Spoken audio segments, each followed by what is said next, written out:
Bom dia, pessoal, tudo bem com vocês? Estamos aqui novamente para começar mais uma reunião científica do nosso grupo e hoje quem falará, dará a aula, ministrará... Bom dia, pessoal, tudo bem com vocês? Hoje estamos aqui para iniciar mais uma reunião científica do nosso grupo. Quem ministrará a aula será a doutora Natália Luma Gomes e falará sobre o tema ultrassom gástrico. Nath. Oi, gente, tudo bem? Cris, obrigado pela apresentação. Para mim é um prazer estar aqui hoje para conversar com vocês, que um tema que é super bacana e que, assim, que traz uma diferença na nossa prática clínica, né? Posso compartilhar aqui já? Compartilha aí. Vou fechar a câmera aqui, tá? Tá bom.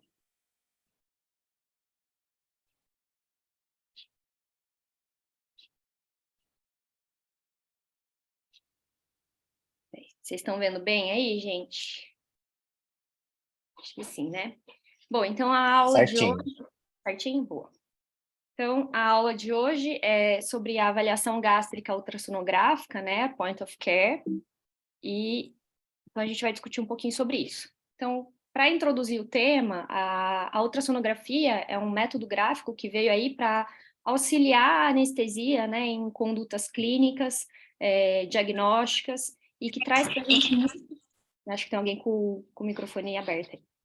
E traz para a gente muitas informações, né, que melhoram mesmo a nossa prática como profissional. E aí uma coisa que é importante de falar nesse momento é que a ultrassonografia gástrica, ela vem como um método auxiliar, né? Ela vem complementar os nossos guidelines de jejum pré-operatório.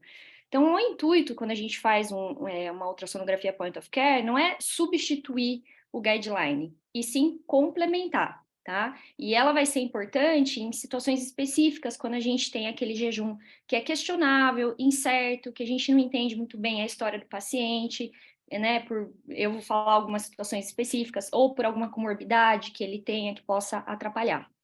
Para isso, é importante que a gente tenha um protocolo de escaneamento, que a gente vai falar mais para frente na aula, tá? E aí, outra coisa que é muito importante de dizer é que, assim, onde que a ultrassonografia gástrica point of care se torna importante, né? Se torna, como é que eu posso dizer? Que cause um diferencial. Por esse risco de broncoaspiração que alguns pacientes apresentam durante a indução da anestesia. A gente sabe que a broncoaspiração respiratória é uma complicação grave, tá? A incidência da broncoaspiração na literatura é uma incidência variável, ela vai ter desde 0,1 até 19%, e a gente sabe também que quando o paciente aspira um conteúdo de pH ácido, né, abaixo de 2,5, a mortalidade aumenta muito, chegando a atingir até 30%. Eu coloquei essa tabela aqui, na verdade é uma tabela que eu peguei do UpToDate, é uma tabela muito maior do que só isso que eu coloquei na aula, na verdade traz ainda a recomendação de jejum pré-operatório de outras sociedades, né, sociedade canadense, australiana, enfim, mas eu coloquei só como uma forma da gente relembrar um pouquinho. Essa semana, inclusive, uma colega nossa da Unifesp mandou nos nossos grupos até uma revisão da sociedade americana sobre jejum pré-operatório, e eles frisavam muito o incentivo da abreviação do jejum, de mascar chicletes no pré-operatório, enfim. Eu coloquei aqui só para a gente lembrar e ter um pouquinho dos tempos de jejum na cabeça, tá? E aí, quais são as situações que a gente precisa se preocupar com um esvaziamento gástrico retardado, né, lentificado, ou um status pós-prandial incerto? Primeiro, para aquele paciente que tem um déficit cognitivo, seja ele agudo ou crônico, tá? Então, paciente demenciado ou um paciente vítima de trauma. Quando existe uma barreira linguística entre você e o paciente, quando a história não é tão clara, né? Então, o paciente ele não sabe precisar para você exatamente quanto tempo ele está de jejum.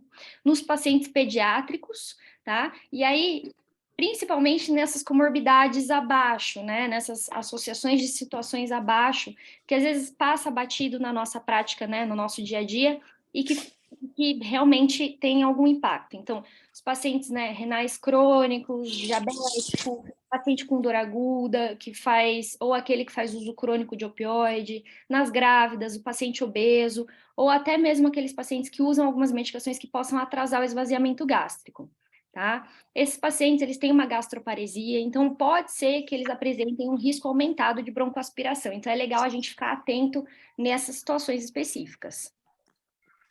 Falado tudo isso, agora a gente vai falar um pouquinho sobre os conceitos anatômicos, né? Vamos lembrar um pouquinho da anatomia do estômago. O estômago, ele tem basicamente cinco divisões anatômicas, né? E são elas: cárdia, fundo, corpo, antro e piloro. E para a gente, numa avaliação ultrassonográfica point of care, a região importante, a região que a gente tem que ver é o antro. Por que isso? Primeiro porque o antro, ele é muito mais fácil de ser visualizado na região epigástrica por ultrassonografia, tá? Tem alguns marcos sonoanatômicos que são fáceis de identificar, então ele é fácil de ser examinado. E segundo, porque das 5 divisões do estômago, ela é a área dependente, né? O que significa ser a área dependente? Significa que, por gravidade, os alimentos ou os líquidos têm uma tendência de se concentrar nessa região, tá? Então, por esse motivo, é o antro que a gente vai avaliar durante a ultrassonografia. Agora, qual que é a relação do antro com outras estruturas anatômicas do nosso corpo? Bom, essa figura aqui, eu acho que ela é muito boa, ela também é do UpToDate, né? Peguei lá. E é muito fácil da gente ver, visualizar qual é a relação do antro gástrico com outros órgãos. Bom, e aí se você pegar essa linha sagital azul, né, que é mais ou menos na região epigástrica, onde a gente vai colocar o transdutor de ultrassom para fazer a imagem ultrassonográfica, o que que a gente vai ver? A gente vai ver o fígado, tá? Então, o antro, ele vai estar posterior e inferior a essa margem medial do lobo esquerdo do fígado, tá? Então, é bem fácil de identificar parênquima hepático. Além do fígado, quais outras estruturas que a gente vai ver? A gente pode observar a cauda do pâncreas, cadê minha setinha? Aqui, ó, cauda do pâncreas, e 2 grandes vasos, tá? Que é a artéria aorta e seus ramos. Normalmente, esse ramo que aparece da aorta, né, que aparece com mais frequência, é a mesentérica superior. Então, é importante que a gente tenha essas estruturas na cabeça, porque são elas que vão nos guiar e são elas que vão determinar que a gente realmente está na região que precisa ser avaliada. Quais são os equipamentos que a gente precisa para fazer uma avaliação gástrica, né? Aqui nesse ponto, pode ser que se vocês forem ler alguns artigos, que foi o que aconteceu comigo na hora que eu estava fazendo a revisão, vocês encontrem um peso do paciente diferente, tá? Então, eu achei de 30, achei 35, achei 40 quilos, enfim. O que é importante de saber nesse momento é que você precisa ajustar, né, e escolher o seu transdutor de acordo com aquele paciente que você vai examinar. Tá? Então, para crianças maiores de 30 quilos e adultos, a gente dá a preferência para utilizar um transdutor curvilíneo de baixa frequência. Tá? Por quê? Porque isso faz com que a gente consiga, né, uma imagem de maior profundidade. Agora, para pacientes emagrecidos ou crianças menores do que 30 quilos, muitas vezes o transdutor linear de alta frequência vai fazer com que a gente tenha uma imagem mais nítida e melhor, tá? Então, sempre escolher de acordo com o seu paciente, mas normalmente a gente utiliza um transdutor curvilíneo, tá? Na maioria das vezes é o transdutor curvilíneo que vai ser a nossa escolha. Uma outra coisa, né, uma outra característica do nosso equipamento de ultrassom que talvez seja interessante de você observar antes de fazer o exame, lá mais para frente da aula vocês vão ver que não é imprescindível, mas que é interessante que você possa fazer essa medida da área de secção transversa do antro gástrico, tá? Então, precisa ser um aparelho de ultrassom que consiga fazer essa medida. E a gente vai ajustar a profundidade do nosso ultrassom de acordo com aquele paciente. Então, se a gente vai avaliar uma paciente gestante ou um paciente obeso, a gente precisa dar uma profundidade suficiente para que a gente consiga visualizar aquelas estruturas sonoanatômicas que eu comentei na aula anterior, né? Quais são elas? Fígado, pâncreas e 2 grandes vasos, tá? Aorta e provavelmente mesentérica superior. Como que a gente vai posicionar esse paciente? Primeira coisa, a gente precisa expor essa região do abdômen superior, tá? E a gente vai posicionar o transdutor, né, o transdutor curvilíneo, na região epigástrica, logo abaixo do apêndice xifoide, sagital e perpendicular à pele, bem aqui, ó, na figura, tá? Então, apêndice xifoide, põe o ultrassom ali, sagital, perpendicular à pele, e aí a gente vai fazer um escaneamento, tá? Seguindo essa linha do rebordo costal, procurando aquelas referências sonoanatômicas. E aí, o que é importante da gente saber sobre a técnica, né, sobre esse nosso protocolo de escaneamento gástrico, é que a avaliação gástrica point of care, ela é realizada em 2 momentos, tá? Ela é realizada 2 vezes. A primeira avaliação, ela vai ser feita com o paciente em posição supina, tá? Essa posição supina, ela vai ser altamente específica para você identificar o antro gástrico, porém, ela tem uma baixa sensibilidade para identificar os conteúdos dentro do estômago, tá? Isso por uma questão gravitacional, e é por esse motivo que a gente utiliza uma segunda medida na posição de decúbito lateral direito, tá? Essas medidas, essas 2 medidas, se você elevar a cabeceira 45 graus, né? Então, tanto na posição supina quanto no decúbito lateral direito, se você elevar a cabeceira 45 graus, você aumenta a qualidade da sua avaliação, tá? Então, por gravidade, o alimento ali, ele é pressionado, né, contra o piloro, se concentra no antro gástrico, que é o que a gente quer. E a posição semi-sentada ou semi-reclinada, ela é uma alternativa que a gente tem para aqueles pacientes onde a gente não consegue fazer, por exemplo, essa alteração de decúbito, tá? Então, no paciente grave, de UTI, que você não consegue fazer essa mobilização, ou mesmo na paciente obstétrica, a posição semi-sentada, ela é menos acurada, né? Então, ela tem uma acurácia menor, mas ela é uma alternativa que vem para você conseguir fazer essa medida, por exemplo, de não conseguir colocar o paciente em decúbito lateral direito, tá bom? E aí, por convenção, isso a gente convenciona que o índex do ultrassom, né, seja posicionado para cefálico, e o cefálico na tela do ultrassom normalmente vai estar ao lado esquerdo. A maioria dos aparelhos de ultrassom, eles já vêm configurados dessa forma, tá? Mas é interessante que, na hora que você estiver fazendo a imagem, que você observe isso por convenção, tá? Então, o lado esquerdo da tela vai acabar representando o lado cefálico do paciente. Então, aqui, mais uma figura, né, para a gente relembrar bem sobre a técnica. Estou aqui na posição supina, né, no quadro A, na posição supina, e no lado B aqui, em decúbito lateral direito. A gente vai perceber que o posicionamento do transdutor de ultrassom, ele é da mesma forma, né, em ambas as posições. Então, bem aqui na região do apêndice xifoide, o índex apontado para cefálico, esse cefálico na tela vai aparecer à esquerda, tá? E aí a gente vai fazer um escaneamento, né? Fazer uma varredura aí no rebordo costal, procurando aquelas imagens sonográficas do fígado, pâncreas e aorta e mesentérica superior, ok? Vamos relembrar da anatomia, então, e aí aqui, ó, essa imagem é ótima, tá? Um artigo de Pellas, eu deixei toda a bibliografia no final para vocês. O que a gente começa a observar? Então, aqui, ó, cefálico para o lado esquerdo da tela, tá? Por convenção. A gente vai ver subcutâneo, parede muscular. Aí a gente começa a ver aqui, ó, parênquima hepático, e aí você percebe que parênquima hepático tem uma característica própria, né? Ele é fácil de identificar. A gente já vê uma estrutura circular de duplo contorno que está lateral, né? Então a gente percebe que é posterior ao fígado, né? E inferior. A gente vai começar a procurar nessa região aqui, e aqui está representado o antro. Pâncreas, que a gente vê também aqui, ó, de uma ecogenicidade diferente, e os vasos representados, né, aorta e mesentérica superior. E se você deixar o seu ultrassom numa profundidade suficiente, grande, né, que tá aqui, ó, 8 centímetros, você às vezes acaba vendo até a sombra das vértebras. Tá? Não é uma obrigatoriedade você ver a sombra das vértebras, mas essas estruturas sim, ok?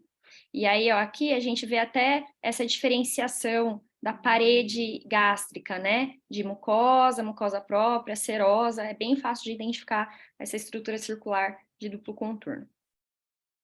Como que a gente vai interpretar essas imagens? E aí é aqui que a aula começa a ficar um pouco interessante, né? Dito tudo isso, agora a gente começa realmente a avaliar e realmente classificar esse paciente em alto risco ou baixo risco para broncoaspiração. Então, uma vez que você conseguiu atingir, né, e visualizar uma imagem ótima, você primeiro vai fazer uma avaliação qualitativa desse estômago para dizer se ele está vazio, se ele tem um conteúdo variado de líquidos ou fluidos gástricos, ou se ele tem um conteúdo sólido. E aí vamos falar de cada um deles.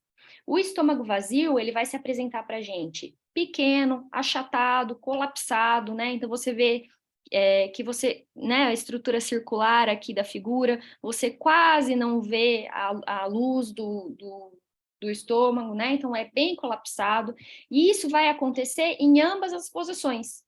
E é por isso que é importante você fazer essa alteração de decúbito do paciente, tá? É imprescindível que você faça essas duas medidas.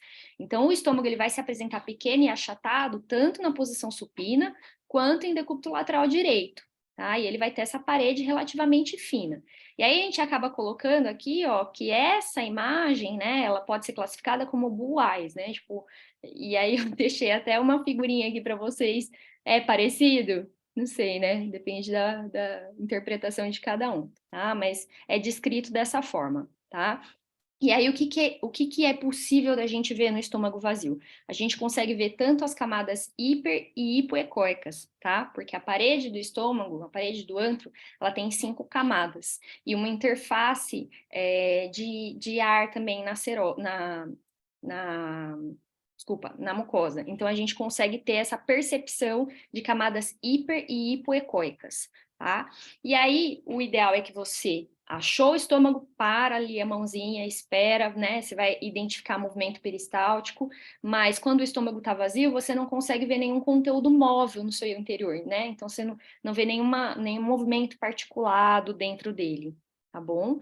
E aí, o diagnóstico de um estômago vazio, é claro, como a gente já falou ali em cima, ele só pode ser feito quando você coloca o paciente em decúbito lateral direito, tá? Então, não adianta você achar essa imagem do paciente na posição supina e falar que ele está de estômago vazio e seguir a vida. Não, você precisa colocar ele de decúbito lateral direito, repetir a imagem e ele precisa se apresentar da mesma forma para você. Já o estômago que contém líquidos, ele vai estar redondinho, né? Ele vai estar distendido. E aí, ele vai ter essa aparência, né? Que nem essa secreção gástrica, esses líquidos claros, eles têm essa aparência hipoecóica ou até anecoica, né? Que é esse preto que fica dentro do estômago. A parede vai estar bem fininha, então você percebe que a parede do estômago vai estar fininha, tá? E se esse paciente ele fez uma ingesta de uma bebida carbonatada, né, de uma bebida gaseificada, essa bebida ela vai produzir bolhas, e aí essas bolhas, junto com o líquido hipoecóico, anecoico, vai dar essa impressão de céu estrelado, de noite estrelada, que a gente pode ver na figura aqui ao lado, né? Então, que a gente vê o estômago bem redondo, paredes finas, e uns pontinhos hiperecóicos, essa imagem que parece um céu estrelado mesmo, tá? E se esse paciente ele tiver ingerido algum líquido gorduroso, por exemplo, leite, pode ser que esse conteúdo gástrico tenha um aspecto hepático, né? Um aspecto de parênquima hepático, e aí a isso a gente dá o nome de hepatização. Já os alimentos sólidos, o antro ele também vai estar redondo, ele também vai estar bem distendido, e aí a gente precisa também entender qual é o momento, né, que o paciente fez essa ingesta de alimento sólido. Por quê? Porque durante o ato de mastigação, esse ato de mastigar e ingerir, ele está associado também à deglutição de ar, né, à ingesta de ar. E o ar, a gente sabe que ele é um condutor ruim para a nossa onda de ultrassonografia, né, para a nossa onda mecânica do ultrassom. Então, vai impedir essa formação da imagem, né? Não seria bem essa palavra, mas vai ficar essa imagem mais borrada, a gente acaba não vendo a parede posterior do estômago, e isso indica para a gente, né, essa fase inicial da alimentação, que você não consegue ver muito bem, essa sombra acústica grande, isso indica para a gente que o paciente fez uma alimentação uma alimentação sólida e uma alimentação recente, tá? Então, esses alimentos recém-ingeridos, eles vão dá essa impressão de vidro fosco, tá? E aí a gente não vê nenhuma estrutura abaixo da onde, né? Então, ó, você já percebe que você não consegue identificar bem a aorta, você não vê a mesentérica superior nessa ultrassonografia, quase não dá para dizer se a cauda do pâncreas aparece ou não, você fica meio em dúvida, tá? Então, essa ingesta recente de alimento prejudica a sua avaliação ultrassonográfica. Tá? E uma vez que esse ar, né, foi absorvido, né, esse ar gástrico foi absorvido, a aparência começa a ficar mais hiperecóica, heterogênea, às vezes você vê até, é que assim, como a avaliação ultrassonográfica é uma avaliação dinâmica, talvez a foto não represente tão bem, mas às vezes você consegue ver sombras acústicas, né, desses alimentos, né, então os alimentos sólidos podem produzir essas sombras acústicas, é bem heterogênea, e a peristalse do estômago, ela vai ser mais evidente, tá? Ele vai estar mais distendido, uma peristalse mais ativa, mais evidente, então fica fácil de você saber que ali dentro daquele estômago tem conteúdo sólido, ok? Então, ó, só para a gente revisar aqui, então, né? Então, aqui a gente tem um estômago, né? Ó, parede muscular, fígado, o antro, mesentérica superior e aorta. E aí a gente vê um estômago distendido, né, um conteúdo anecoico dentro, algumas bolhas de ar, né, então a gente percebe que não é um antro todo pretinho, né, todo anecoico, e aí aqui pode ser que esse estômago contenha fluidos gástricos, tá, secreção gástrica. Aí, ó, aqui, ó, no B, a gente já começa a ver também, né, a noite estrelada, lá, o céu estrelado, tá? Líquido, conteúdo líquido. Aqui no C, toda uma sombra, né? Você já não observa a parede posterior do antro, uma alimentação sólida.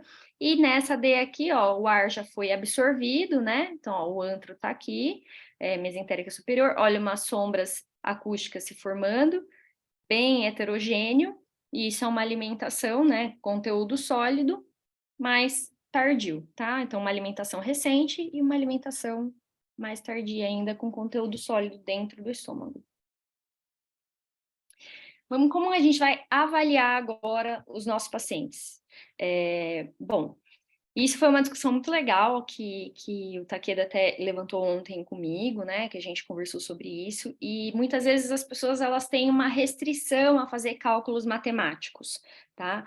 Mas eu preciso falar isso aqui na aula. É importante para a gente saber que existe essa medida de volume gástrico, né? E como ela é feita, como se chegou a esse modelo matemático. Existem vários, não é um único modelo matemático que existe na literatura, tem mais de um modelo matemático, mas esse modelo matemático aqui que eu apresentei para vocês, ele foi validado e acredita que seja o padrão ouro da avaliação do volume gástrico, que é por aspiração nasogástrica, tá? Então, faz a medida, o cálculo matemático surgiu através dessa medida de aspirado gástrico, tá? Então, como que vai ser essa avaliação quantitativa? Essa avaliação quantitativa, ela é importante para a gente estratificar. Então, a gente vai dar um valor de volume gástrico para o paciente e vai estratificar ele em baixo risco e alto risco. A gente consegue fazer de outra forma.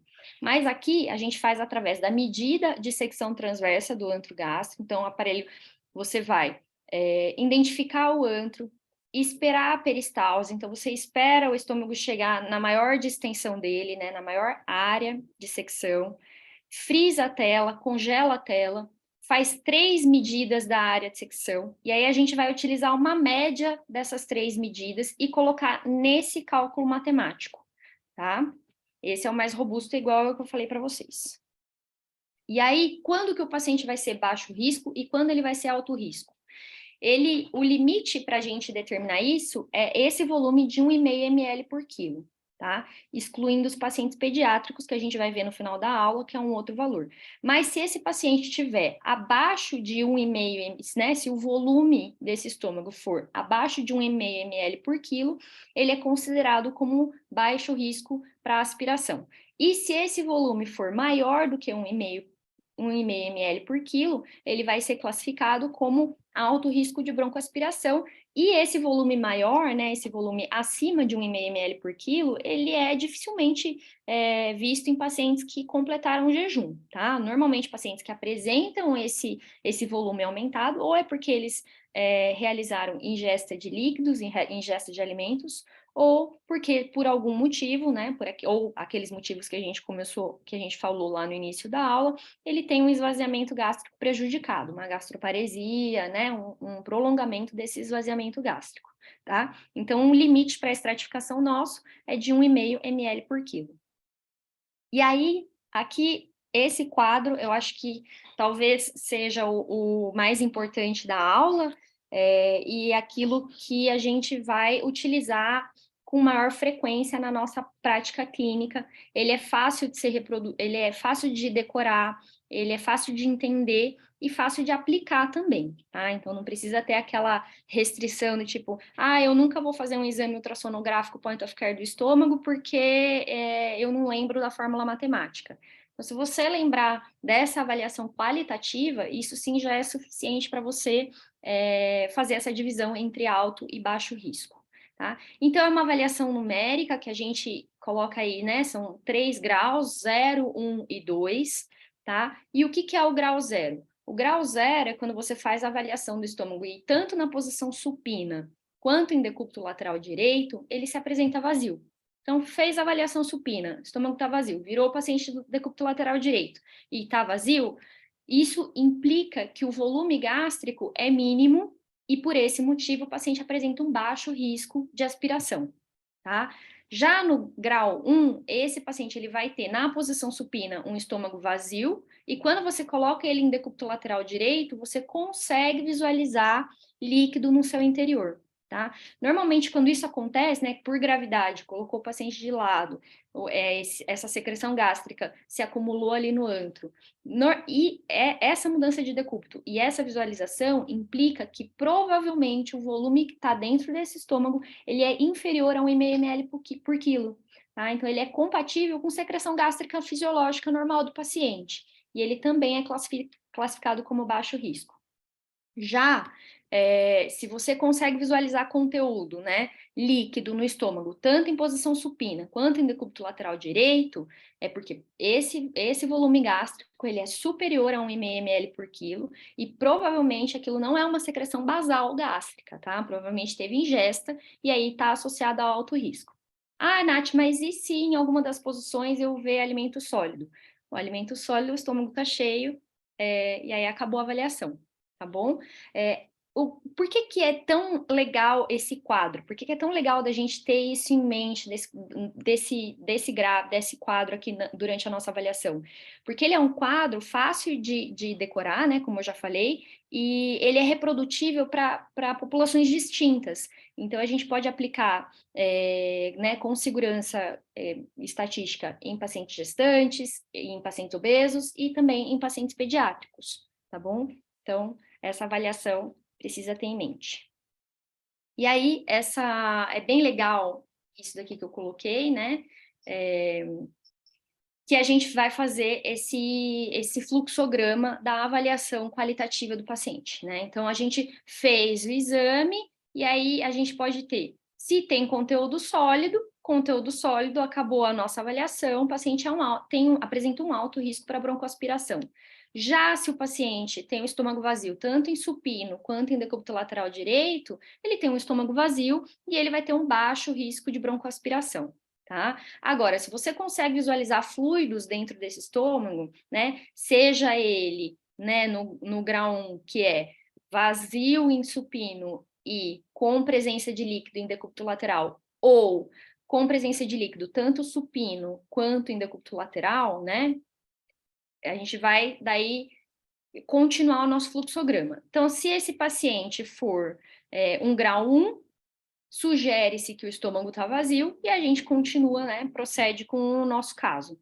Agora, se esse paciente tem um grau 2, sugere um estômago cheio, e aí a gente precisa diferenciar se esse procedimento, né, se o paciente vai passar por esse procedimento, se é um procedimento eletivo ou se é um procedimento de urgência. Se for um procedimento eletivo, o ideal é que a gente ou cancele a cirurgia ou atrase até que o paciente cumpra com esse jejum pré-operatório. Tá? Agora, se é um procedimento de urgência, a gente tendo a ciência de que esse estômago é cheio, a gente pode mudar e adotar medidas de profilaxia para broncoaspiração, tá? Como, por exemplo, a indução em sequência rápida.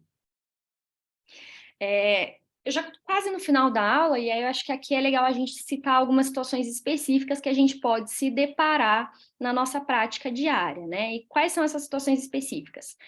A primeira é a obesidade, e aí a obesidade por si só, ela é uma doença que vem associada a outras comorbidades, né? Por exemplo, resistência insulínica, diabetes, hipertensão, e todas essas comorbidades em associação, elas também ajudam, né, a piorar o esvaziamento gástrico, a retardar o esvaziamento gástrico, tá bom? E aí, qual que é talvez a grande dificuldade seja para a visualização, apesar de que em decúbito lateral direito, mais de 90% dos pacientes acima de um MC de 40, a gente consegue visualizar o antro, com a grande diferença de que nesses pacientes a profundidade da imagem vai ser maior, tá? Então você precisa já programar o seu aparelho de ultrassom para atingir profundidades maiores, tá? E aí, no indivíduo obeso, a gente vai encontrar áreas de secção transversa e volumes gástricos absolutos maiores, mas quando a gente faz, né, essa divisão pelo peso do paciente, a gente acaba vendo que o volume gástrico por unidade de peso do paciente acaba se tornando semelhante, tá? Por esse motivo é que o modelo matemático que a gente apresentou anteriormente, ele também é validado para essa população. Das grávidas. A grávida, o principal é o desafio técnico de visualizar o antro, né? Por quê?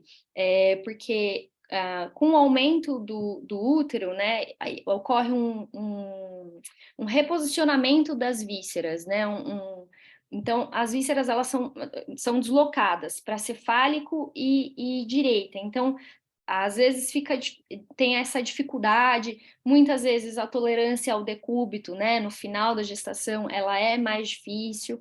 Então, o desafio técnico realmente é você conseguir visualizar, né? Então, você até repara aqui, ó, que a gente tem o fígado, a nossa imagem do estômago, pâncreas aqui embaixo, a aorta passando, e aí a grande imagem aqui do útero e a placenta. E aí, o que você pode, né? Quais são as ferramentas que você pode lançar a mão para tentar te auxiliar nessa avaliação ultrassonográfica? Primeiro é utilizar dessa posição semi-reclinada, que a gente tinha falado lá na frente, que ela tem uma acurácia menor, mas que é uma alternativa, né, para o decúbito lateral direito.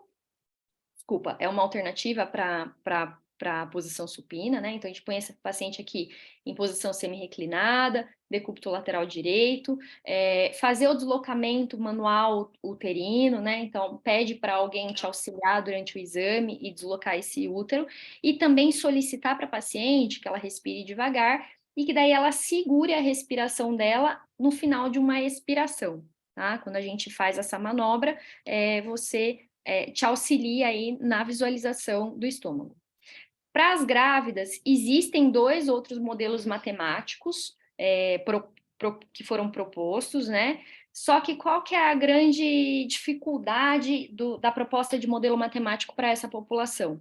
A grande dificuldade é que são cálculos matemáticos que foram feitos baseados em, por exemplo, ingesta de líquido, tá? Então, não usa daquele padrão ouro que a gente falou sobre comparar com o aspirado gástrico, tá bom? Então, tem aí toda uma limitação técnica, né, científica, e alguns autores chegam a defender até que os modelos matemáticos, o modelo matemático que a gente apresentou anteriormente, pode ser utilizado assim, sempre tendo a ressalva de que pode existir alguma perda, né, de sensibilidade, mas existem, eu deixei aqui, citei para vocês, esses 2 outros modelos matemáticos, tá? E aí a gente não vamos esquecer que a avaliação qualitativa serve para gestantes. Então, apesar dos modelos matemáticos ainda precisarem de mais estudos, né, mais estudos científicos, a gente consegue fazer a avaliação qualitativa dessa paciente em grau 0, 1 e 2, tá? E dos pacientes pediátricos, a imagem, ó, você pode ver, eu vou voltar para vocês verem a diferença visual, né? Aqui, ó, na gestante, no obeso, no paciente adulto, você percebe que, né, que foi utilizado um transdutor curvilíneo. E já no paciente pediátrico, né, por um peso menor, uma profundidade menor, essa imagem aqui, ó, que eu coloquei para vocês, já é uma imagem utilizando um ultrassom retilíneo, um ultrassom de alta frequência, um transdutor linear, um transdutor de alta frequência, tá? Mas os parâmetros sonográficos, eles continuam sendo os mesmos, tá? Então, parede, fígado, o antro, mesentérica superior, cauda do pâncreas e a aorta. Tá? Então, a aquisição da imagem nos pacientes pediátricos, ela é mais fácil, tá bom?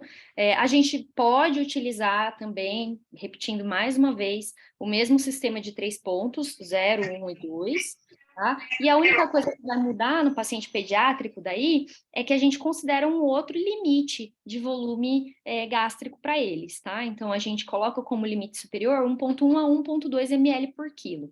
Então, acima de 1,2 ml por quilo, alto risco de broncoaspiração, abaixo desse valor, baixo risco de broncoaspiração, e a fórmula também, né, a fórmula matemática para o cálculo do volume gástrico, ela é um pouco diferente daquela apresentada para os pacientes adultos.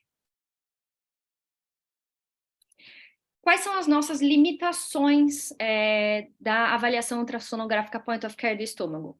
Primeiro que são poucas limitações que a gente tem nessa avaliação, né? E, na verdade, ela só vai se tornar inconclusiva numa porcentagem muito pequena dos casos. E quando isso acontece, normalmente é porque ou o paciente apresenta variações anatômicas, tá? E aí isso prejudica a gente achar as estruturas pelas quais a gente seguia, ou pela presença de ar, ou até uma interpretação equivocada daquelas estruturas que a gente está vendo, tá? Muitas vezes você vê uma estrutura circular, acha que aquilo é o antro, quando na verdade aquilo é uma alça intestinal, tá bom? Então tem que tomar cuidado.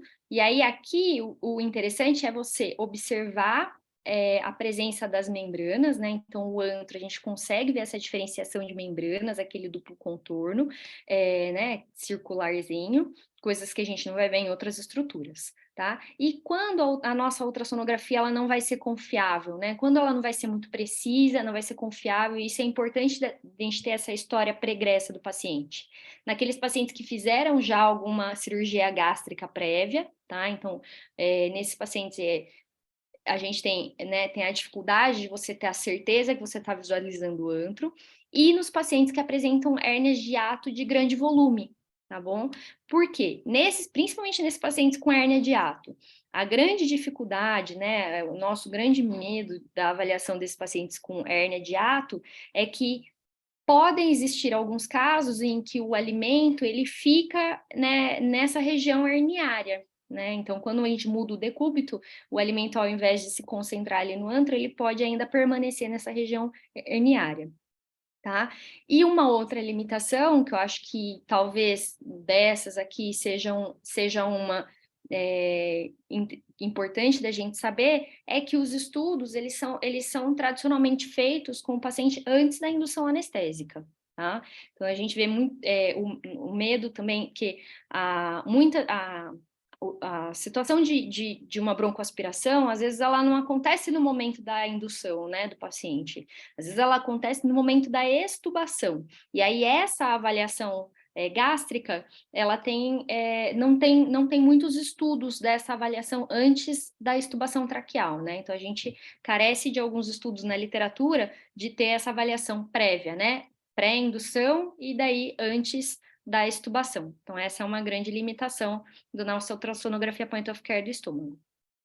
Aí, para a gente concluir, a ultrassonografia gástrica é uma ferramenta simples, ela não causa dor, ela é rápida de ser feita, tá? Ela pode ser feita em pacientes adultos, obesos, pacientes grávidas, pacientes pediátricos, tá? Ela é facilmente reprodutível e ela pode influenciar o nosso manejo anestésico, né? A gente pode mudar a nossa conduta anestésica a partir daquilo que a gente observou durante o nosso exame, tá? Mais uma vez, é uma técnica complementar, tá? A gente não está aqui para falar que o ultrassom gástrico ele substitui os guidelines de jejum, não é isso, é uma técnica complementar, principalmente quando a gente tem um desvio desses guidelines, tá? Ou quando o paciente não seguiu direito, então vem aí para nos auxiliar, ou quando ele tem aquelas comorbidades que possam, de alguma forma, prejudicar esse jejum, tá bom? E, é claro, como tudo na vida, a gente precisa de mais estudos para tentar identificar qual que é a influência dessa prática da avaliação gástrica no desfecho do paciente, tá bom? Principalmente, por exemplo, nos pacientes bariátricos, que acho que é uma população legal né, que, assim, que mudar a nossa conduta anestésica pode trazer um desfecho positivo no perioperatório desses pacientes, tá bom? Aqui alguns estudos da nossa bibliografia. Para quem não segue a gente ainda, deixei o QR Code. Agradeço a atenção de todos, espero que vocês tenham aproveitado, tá? E tá aí aberta para comentários.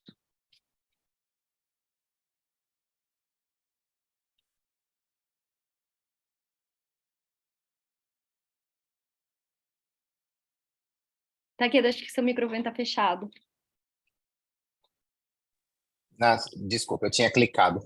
Eu achei que tinha desbloqueado. Parabéns, Nath. A aula foi super dinâmica, bastante elucidativa.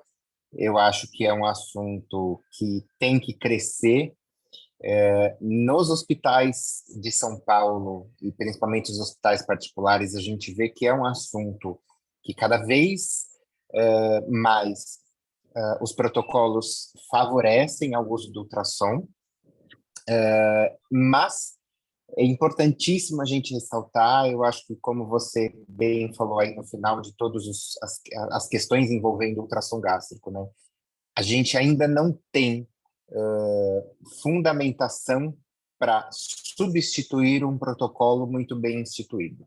Então, quando a gente fala de protocolo de jejum, e foi excelente que você começou a sua aula com protocolo de jejum, os protocolos de ultrassom gástrico não podem substituir esses protocolos de jejum, porque ele ainda não tem a fundamentação literária, enquanto que os protocolos de jejum têm. Seja qual for o protocolo de jejum que o seu hospital vai assumir, ele não pode ser superpassado por um protocolo que está em desenvolvimento em instituição. Então, a gente às vezes pega a situação de um cirurgião que o paciente não respeitou o jejum, ou está em uso de Ozempic ou alguma coisa parecida, e ele fica forçando a nossa barra para fazer o ultrassom gástrico para ver se pode ser liberado.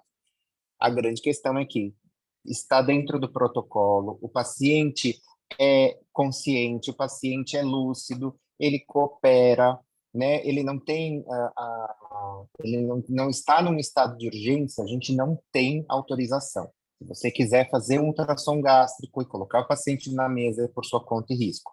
Se a gente tiver algum problema, você não tem nada que te proteja, né?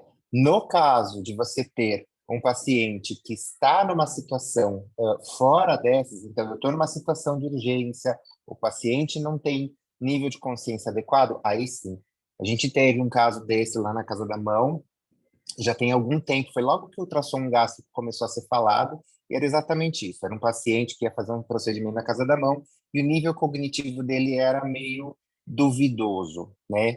Ele dizia que tinha comido, e a acompanhante dizia que não tinha comido. Aí a enfermeira me chamou, eu falei, é simples, a gente pega o ultrassom gástrico e faz. E realmente estava vazio, né, nas duas posições, e a gente prosseguiu. Mas a gente sabe de colega que pegou o paciente, é cirurgia eletiva, mas o paciente comeu, não sei o quê.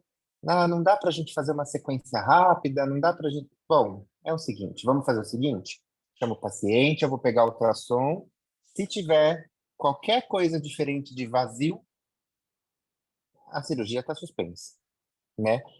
Mas, de novo, será que foi super correta essa conduta? Eu acho que foi extremamente inteligente do colega poder fazer isso, até porque na cabeça dele ele falou assim, pelo jejum e pelo que o paciente comeu, não vai estar vazio. Então ele fez mais para poder mostrar para o cirurgião do tipo assim, olha aqui, ó, isso aqui é sólido, tá cheio. A densidade de dentro do antro, uma coisa que é muito legal, fica na dúvida que inclusive foi uma questão da prova do ME agora, né, desse fim de semana, que era da imagem aí, e algumas pessoas questionaram se o que estava dentro era um sólido tardio ou era um Starry Night, uma noite estrelada. E as pessoas começaram a questionar isso, o gabarito dava como sólido tardio. É só você pegar e comparar com a ecotextura do fígado. Se a densidade de dentro do antro for ligeiramente maior do que a do fígado, fala a favor de sólido tardio. Se ele for menor do que do fígado, fala a favor de noite estrelada. E isso é uma coisa, e foi exatamente isso. Ele mostrou para o cirurgião que o que tinha dentro do estômago era um conteúdo extremamente hipericóico e a cirurgia foi adiada. Mas eu acho que e a outra coisa que eu ia comentar foi até a gente estava discutindo sobre isso ontem. Eu sempre falo, a gente já tem que fazer muita conta na anestesia. Quando a gente está instituindo um protocolo, instituindo uma técnica nova, fazer conta não é uma coisa que agrada as pessoas. Eu tenho mais uma conta para guardar. Aí você cria uma tabela, você guarda essa tabela no celular. Nem sempre você lembra onde está. Na hora da correria, você procura no celular e não acha. Tudo isso fala a favor da gente ter dificuldades de absorver uma nova técnica, um novo protocolo. Então, eu acho que essa do 012 é sensacional para isso. E ela se aplica em todas, todas as situações, né? No paciente idoso, no paciente criança, no obeso, eu acho que é sensacional. Mas, tirando isso, não tirando nada, porque não estou fazendo nenhuma crítica, né? Na verdade, eu estou só relembrando. Eu acho que foi uma aula super, super boa, Nath, parabéns. Vou deixar aberto para ver se mais alguém tem alguma pergunta. Obrigada, Taqueda. Deixa eu ver se tem alguém no chat. Não.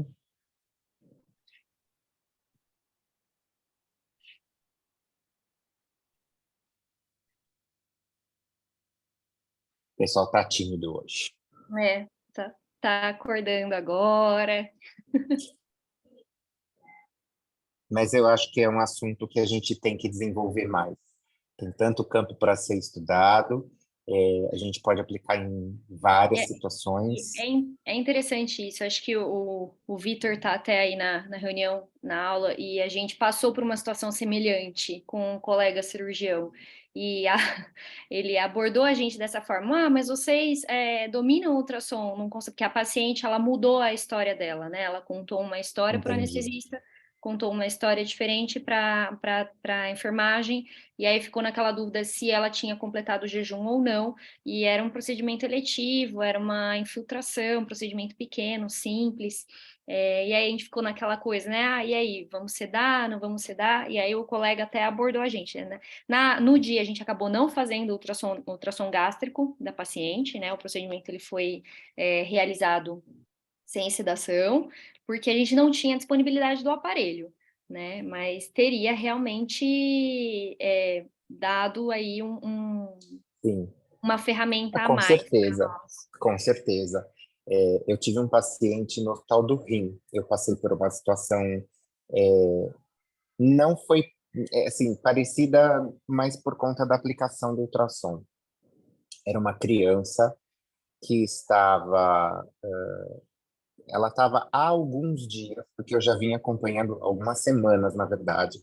Essa criança estava lá com risco de perda do enxerto renal e aí o pessoal da nefropediatria tentando fazer tratamento com pulsoterapia e tudo mais, e essa criança estava sem acesso para fazer qualquer coisa, né? O único acesso que ela tinha era um periférico e ela era já edemaciada por conta de corticoide crônico, então perdi acesso com muita facilidade.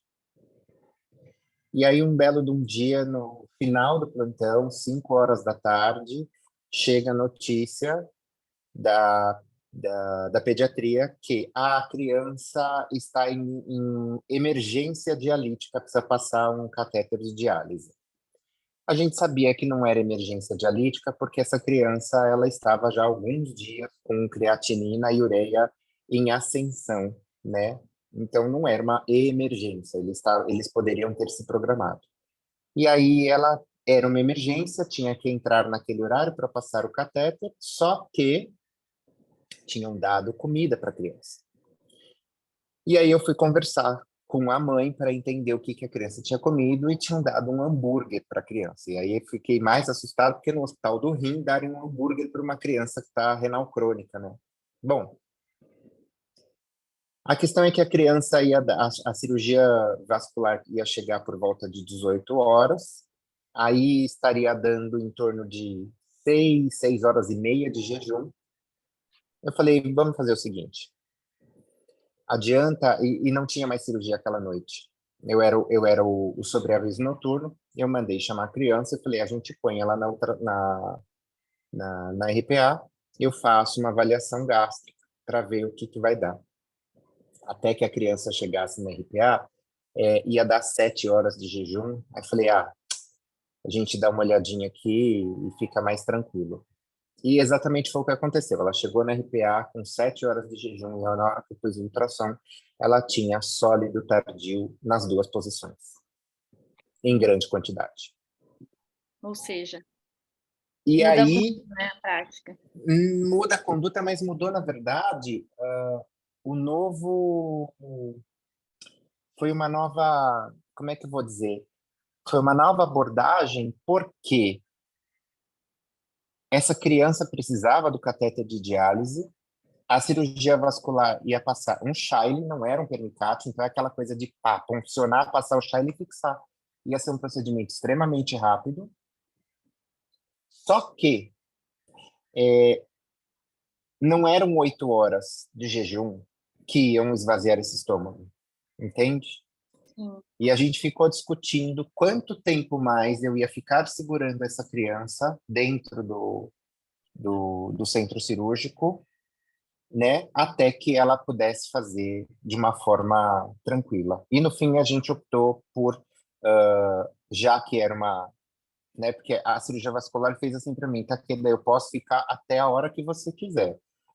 Eu falei para ela, mas não tem por que a gente ficar esperando até meia-noite e eu passar ultrassom gástrico e ainda tá cheio, né? E não dá para esperar amanhã. Então a gente optou por abordar essa criança como uma situação de urgência e emergência e assumir o risco de broncoaspiração com sequência rápida para poder passar o Shile. Mas você vê que se eu não tivesse ultrassom gástrico, se eu não tivesse tido essa tentativa de acelerar o processo, ela ia ter entrado no centro cirúrgico com 8 horas de jejum, eu ia ter induzido de forma normal e a gente não sabe se eu tinha corrido esse risco de broncoaspiração. Ou qualquer outro colega de outro plantão que não tivesse o conhecimento da ferramenta. Uhum. Fantástico, com certeza. E o Né? trauma também, né? Eu lembro muito de um caso que foi aí no Hospital São Paulo também, já faz um tempo, um paciente, já faz mais de um ano, foi um esmagamento da mão, e eles entraram para fazer, né, a limpeza, sutura, enfim.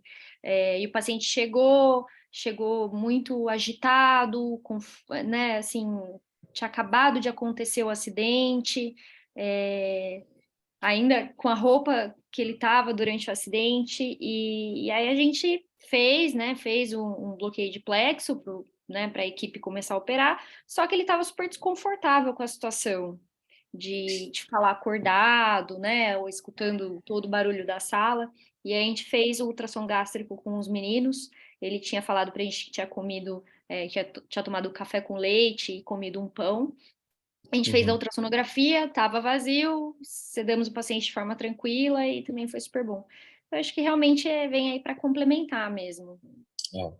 É isso. Mas quem sabe não criaram, que a gente não consiga daqui a uns anos usar ele como um protocolo alternativo fundamentado pela literatura, né? Sim, sim, com certeza.